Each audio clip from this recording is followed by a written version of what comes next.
ప్రజాపాలన జై జై ప్రజాపాలన జై ప్రజాపాలన జై పార్టీ జిందాబాద్ కాంగ్రెస్ పార్టీ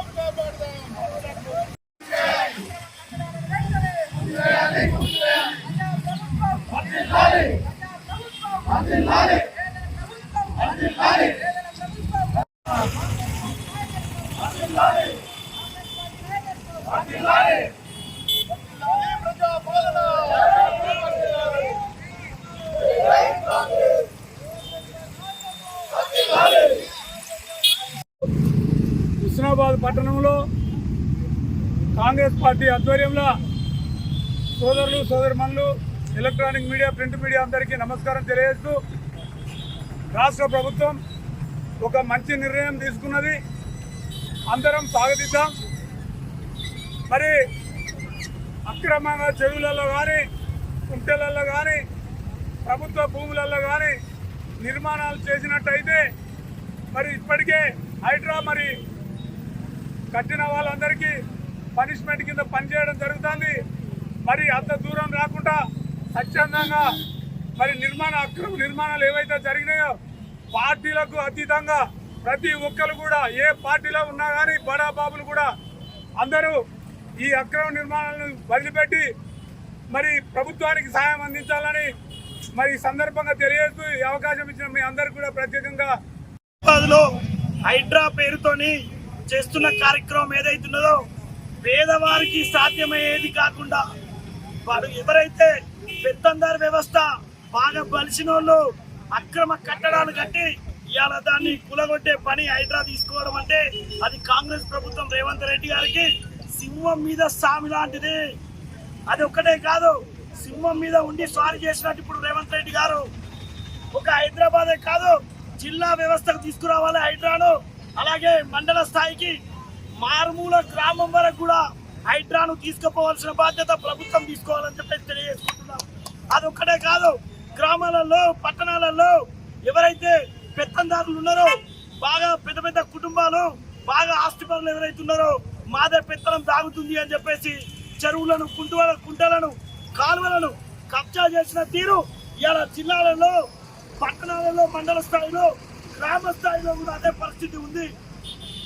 ఈ హైడ్రా అనేదాన్ని ఒక హైదరాబాద్కే పరిమితం కాకుండా మారుమూల గ్రామం వరకు తీసుకొచ్చేలా ఈ రాష్ట్ర ప్రభుత్వం అయిన రేవంత్ రెడ్డి గారు ఆ దిశగా ఆలోచన చేయాలి.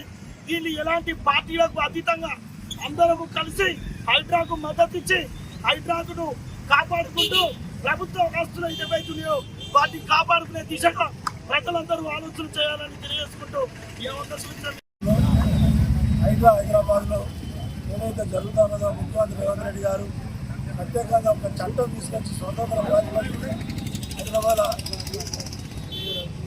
ట్యాంకులల్లో అంటే సహజసిద్ధంగా ఉన్న కుంటలల్లో చెరువులల్లో పంపులల్లో ఉండేటువంటి అక్రమ నిర్మాణాలను కూరగొట్టే కార్యక్రమం మొదలుపెట్టిండో ఇలాంటికి నెల మీద 8 రోజులు మే నెల 19వ తారీఖు నాడు మొదలైంది హైడ్రా అనే కార్యక్రమం. Hyderabad disaster response and assets monitoring protection act meaning Hydraa. ఈ హైడ్రా అనేది హైదరాబాద్లో జరుగుతుంది. ఇంచుమించు 1200 గుంటలు హుస్సేన్ సాగర్ లాంటి మహబూబ్ అలీ సాగర్ లాంటి మండిపేట లాంటి పెద్ద పెద్ద చెరువులు అవి అక్రమంగా నిర్మాణం చేస్తే ఆడ సహజసిద్ధంగా వర్షం వస్తే కేసీఆర్ ప్రభుత్వంలో ఒక పిల్ల కొట్టుకుపోయి 2-3 రోజులకు ఇంట్లో దొరికింది. కాబట్టి సైకిల్ మీద ఆడుకుంటూ పోయి 2-3 రోజులకు చిన్న చెల్ల దొరికింది. ఆయనకు మరి ప్రత్యేకంగా అది ఇస్తే అక్కడ ఇట్లా పిల్లలు కొట్టుకుపోయి సస్తా ఉంటే కూడా సంబరంగా ఆయన తాకుంటూనే ఉన్నాడు. కానీ మరి ఆయన సెక్రటరియట్ ఊలగొట్టింది. కానీ మరి ఇటువంటి అక్రమ నిర్మాణాలు ఊలగొట్టారు. అక్రమ నిర్మాణాలుగా వాళ్ళే ఉన్నాయంటే వాళ్ళే ఉండవచ్చు, కాంగ్రెస్ వాళ్ళే ఉండవచ్చు, నాది ఉండొచ్చు, ఎవరిదైనా ఉండొచ్చు. మనుషులకు, పరిస్థితులకు, మానవ జీవితానికి నష్టం కలిగించేది ఏదున్నా చట్టంలో అందరూ సమానమే. చట్టం తన పని చేసుకుంటూ పోతాని నచ్చడం అన్నట్టు మా భారత ప్రధానమంత్రి చట్టం తన పని చేసుకోవడానికి రంగనాథ్ అనే ఒక సీనియర్ ఐపీఎస్ అధికారి బాగా స్వతంత్రంగా అధికారాలు ఇచ్చి ఇప్పుడు జరుగుతూ ఉన్నారు.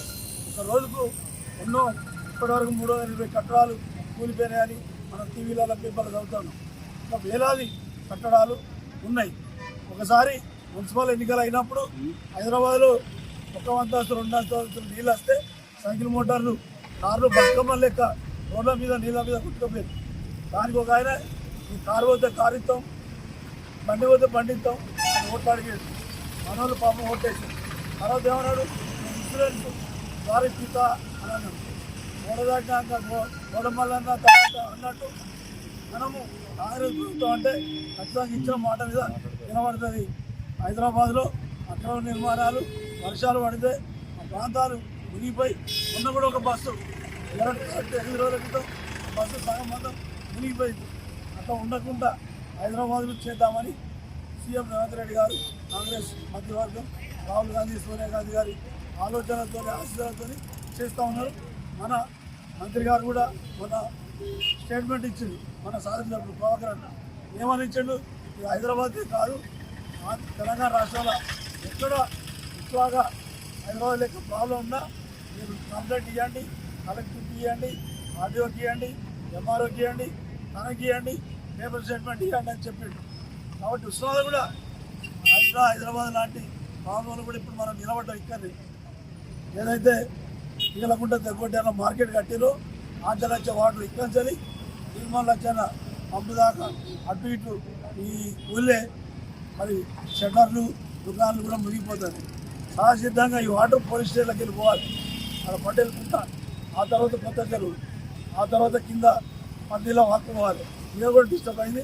ఖచ్చితంగా మన మంత్రి గారు, మన ఎమ్మెల్యే గారు అన్నట్టు మనం కూడా కంప్లైంట్ ఇద్దాం. మనం కూడా సహసిద్ధంగా ఒకప్పుడు ఇక్కడ ఎట్లున్నారో అట్లా ఉండాలి ఈ ఊరు కూడా. అప్పుడే మన ఊరికి కానీ హైదరాబాద్ కానీ